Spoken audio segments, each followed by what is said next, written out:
Have you heard about the imperial concubines in China? Did you know that they spent their entire lives merely as sex slaves? Their only purpose was to birth babies for the king and remain in their ownership, never in matrimony. The Chinese emperor, the most powerful man in the land, had thousands of ladies at his disposal at the imperial palace. The majority worked as maids and slaves, while a small numbers were served as concubines, whose only functions were to have as many children as the emperor will father for him to secure a viable successor. Join me as I tell you more about this tradition that passed down through dynasties in China.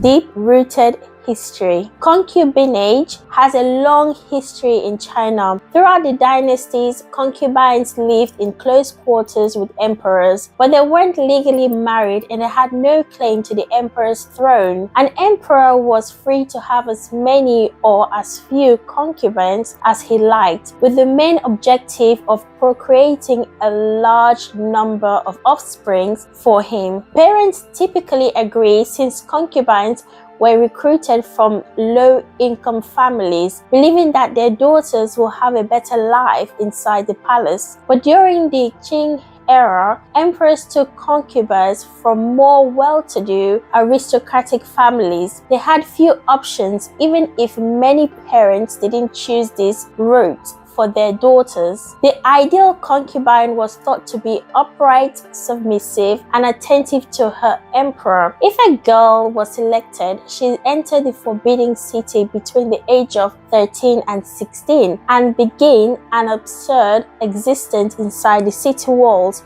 rarely returning to her family. In pre-modern China, having a more than one wife at once was both unlawful and socially unacceptable, but having concubines was allowed. According to the earliest records, a man was allowed to have as many concubines as he could afford. According to historical accounts, concubines would be buried alive beside their masters to keep them company in the afterlife. And get this, up until the Song dynasty, elevating a concubine to the status of wife was regarded as a social sin. The standing of concubine improved under the Qing era. If the first wife had passed away and the concubine was the mother of the only surviving sons, it was then acceptable to elevate the concubine to the status of wife. Now, the status of imperial consort has changed over the course of Chinese history, but has always been significant due to their role in the administration of the inner court and the succession of the emperor.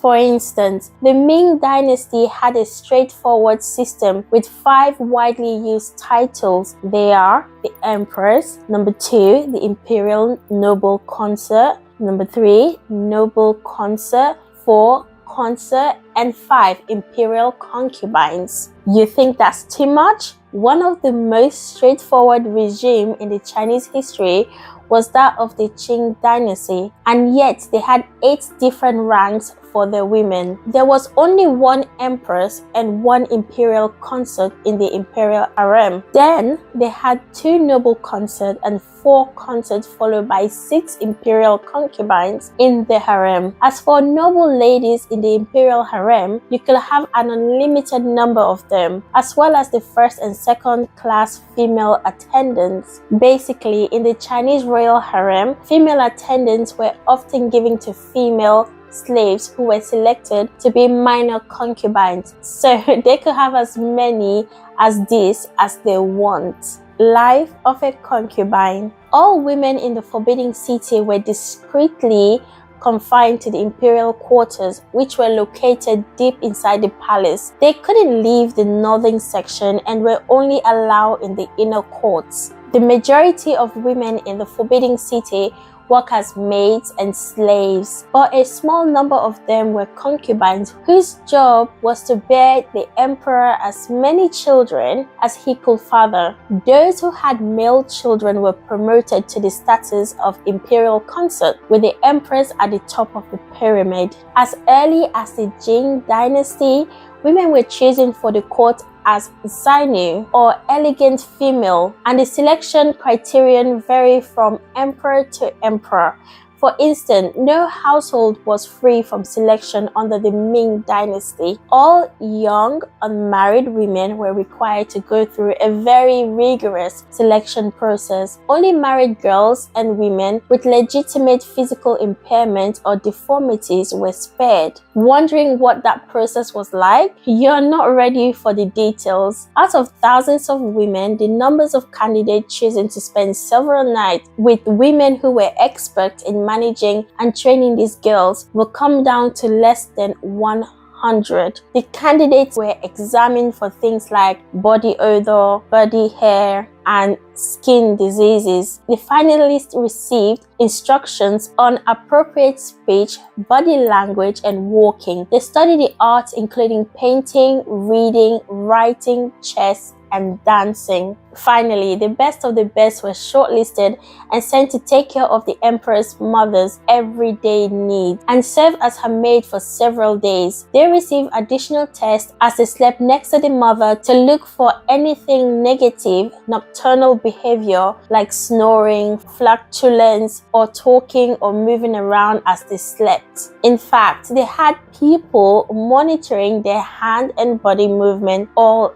day. Only a select fraction of girls who successfully navigated this demanding process will catch the emperor's attention and win his favor. Politics and jealousy were common among concubines, as expected, given that the majority will spend their life in excruciating solitude. Beauty was more of a curse than a blessing back then. Of course, sex between concubines and anybody other than the emperor was strictly forbidden. The eunuchs, who had position of tremendous influence in the palace, oversaw and kept an eye on majority of their action. Before the emperor entered their bedchambers, concubines were forced to take a bath and visit the court physician, who would make sure they weren't carrying any disease that could afflict the monarch. Any lady the emperor invited to his court would be the target of envious rivalry because the emperor had hundreds and occasionally thousands of concubines at his disposal. These women live in their own quarters and spend their days applying makeup, sewing, experimenting with different artistic mediums, and interacting with each other. In fact, many of them lived in the palace their entire life without ever meeting the monarch. The emperor's sex life. So the most priority was given to the empress and important concubines. They were assigned particular lunar nights that the Chinese thought would be more fertile. Lower ranking concubines were just expected to make the emperor feel good. They slept with him on other evenings of the month, even though they weren't supposed to become pregnant with his child. It was thought that preserving the health of the entire Chinese empire depended on managing the emperor's sex life. The emperor's sex schedule was monitored by the Chinese calendar of the 10th century, not for keeping time. The concubines who shared the emperor's bed were rotated in a regular fashion. Secretaries were hired to use brushes soaked in Imperial vermilion to record the emperor's sexual activities. Imagine having so many people up in your business. The tragic tale of Zhen. These women suffered a great deal of trauma throughout their lives. Consort Zhen was one of these women. She was a consort of the Gangshu Emperor, the emperor of the Qing dynasty. When she was just 13 years old, Consort Jin, her older sister, was also selected to be a concubine, and the two girls entered the Forbidden City. Despite the fact that Jing outlived Zhen by a number of years, Zhen was the emperor's favorite of the two sisters. Consort Zhen died tragically